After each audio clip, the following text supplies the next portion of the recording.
یہی قول آپ حضرت ابوبکر صدیق کے لیے کیوں نہیں کر رہے ہیں؟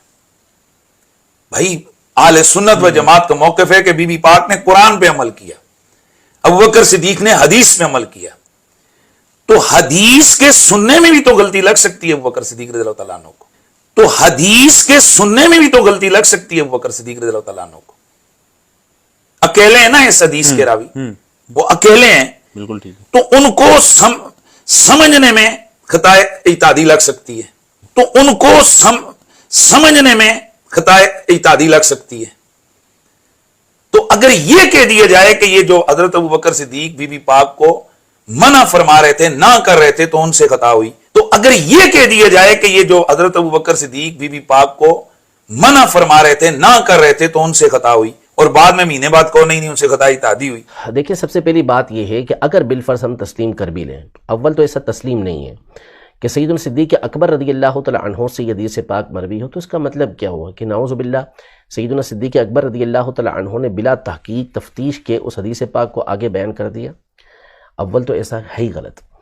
امام شمس الدین ذہبی رحمۃ اللہ تعالی علیہ نے اور دیگر علماء نے اس بات کو لکھا کہ سب سے پہلے حدیث کو لینے کے اندر احتیاط برتنے والی شخصیت یہ حضرت سیدنا ابوبکر صدیق رضی اللہ تعالی عنہ کی ذات کی ہے۔ آپ دیکھیں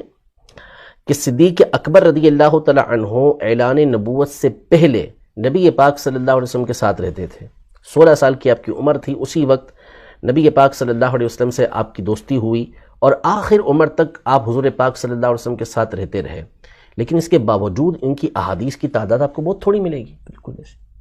کیوں؟ حالانکہ بلا شبہ آپ نے سب سے زیادہ حدیث نبی پاک صلی اللہ علیہ وسلم سے سنی ہیں، کیونکہ رہے سب سے زیادہ آپ نبی پاک صلی اللہ علیہ وسلم کے ساتھ ہیں۔ تو ایک تو اس لیے کہ آپ نبی پاک صلی اللہ علیہ وسلم کے زمانے کے بعد، وصال فرمانے کے بعد آپ رضی اللہ تعالی عنہ یہ 2 سے 2.25 سال تک دنیا میں رہے، تو زیادہ اس لیے پھیلانے کا موقع بھی نہیں ملا۔ دوسرا، آپ بیان کرنے میں بہت احتیاط برتتے تھے، حضور پاک صلی اللہ علیہ وسلم کی حدیثوں کو ایسے ہی بیان نہیں کرتے تھے، بلکہ بعض اوقات ایسے واقعات پیش آئے کہ کسی نے حدیث بیان کی تو اس سے گواہ طلب کیا کہ اس میں گواہ لے کر آؤ، تو کیا ایسے ہی حضرت ابوبکر صدیق رضی اللہ تعالی عنہ اس حدیث پاک کو بیان کر دیں گے؟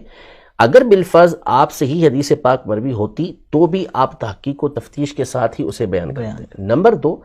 اگر آپ نے اس کو بیان کیا تو کیا صحابہ کرام علیہم رضوان دیگر سامنے موجود نہیں تھے؟ بہت سارے صحابہ کرام علیہم رضوان کہتے کہ یہ تو ہم نے سنا ہی نہیں نبی پاک صلی اللہ تعالیٰ علیہ وآلہ وسلم سے، یہ آپ کیا بیان کر رہے ہیں؟ حالانکہ کسی نے بھی ایسا نہیں کہا۔ دوسری بات یہ کہ یہ معاملہ، یہ والی حدیث مبارکہ، یہ تقریباً 13 صحابہ کرام علیہم رضوان سے مروی ہے، اور اجلہ علماء جنہوں نے حدیث متواتر، یہ وہ حدیث ہوتی ہے کہ جس کو اتنے لوگ روایت کرتے ہیں کہ ہم تصور نہیں کر سکتے کہ یہ لوگ جھوٹ بول رہے ہوں، سارے کے سارے ایک بات کے اوپر جمع ہو گئے، اور پھر ہر دور کے اندر اتنے افراد موجود رہے ہوں کہ جنہوں نے یہ حدیث مبارکہ اتنے ہی افراد نے آگے روایت کیا ہو کہ ان کو سن کر نہ لگے کہ یہ جھوٹ پہ جمع ہو سکتے ہیں، ایسا ہو نہیں سکتا۔ تو 13 صحابہ کرام علیہم رضوان ایک بہت بڑی تعداد ہوتی ہے جنہوں نے اس حدیث پاک کو بیان کیا، اور ان میں سے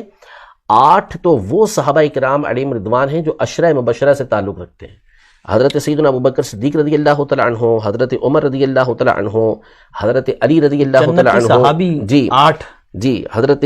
علی رضی اللہ تعالی عنہ، حضرت طلحہ بن عبید اللہ رضی اللہ تعالی عنہ، حضرت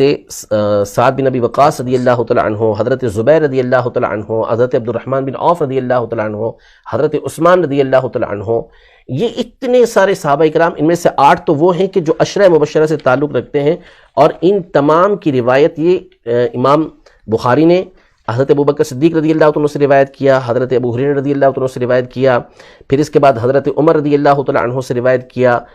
حضرت عثمان رضی اللہ عنہ سے روایت کیا، حضرت طلحہ رضی اللہ تعالی عنہ سے امام نسائی نے روایت کیا۔ تو یہ سارے موجود تھے، اور ہوا یہ کہ یہ کوئی ایک دفعہ کا معاملہ نہیں ہوا، خود حضرت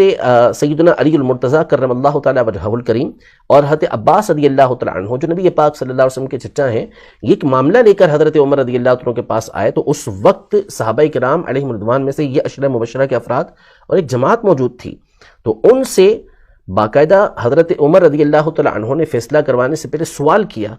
اور پوچھا کہ کیا تم لوگوں نے نبی پاک صلی اللہ علیہ وسلم کی حدیث نہیں سنی؟ تمہیں معلوم نہیں کہ نبی پاک صلی اللہ علیہ وسلم نے یہ ارشاد فرمایا کہ ہم جو ہے وہ وارث نہیں بناتے، ہم جو کچھ چھوڑتے ہیں وہ صدقہ ہوتا ہے۔ تو انہوں نے کہا کہ نعم، کیوں نہیں، ہم نے سنی ہے۔ تو یہ سارے کے سارے کہہ رہے ہیں کہ ہاں ہم نے سنی ہے۔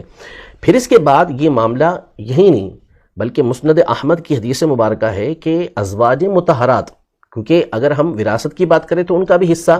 نبی پاک صلی اللہ علیہ وسلم کی وراثت سے بنتا صدیق تھا۔ اکبر کی جو صاحبزادی حضرت تو حضرت عائشہ رضی اللہ تعالیٰ عنہ، ازواج مطہرات نے اس بات کا ارادہ کیا کہ وہ حضرت عثمان غنی رضی اللہ تعالیٰ عنہ کو بھیجیں اور وراثت کا مطالبہ کریں۔ تو حضرت عائشہ رضی اللہ تعالیٰ عنہ نے ان سے کہا کہ تمہیں یاد نہیں،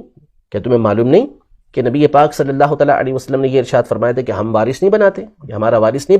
بنایا جاتا، ہم جو کچھ چھوڑیں وہ صدقہ ہوتا ہے۔ تو وہ بھی ساری راضی ہو گئیں۔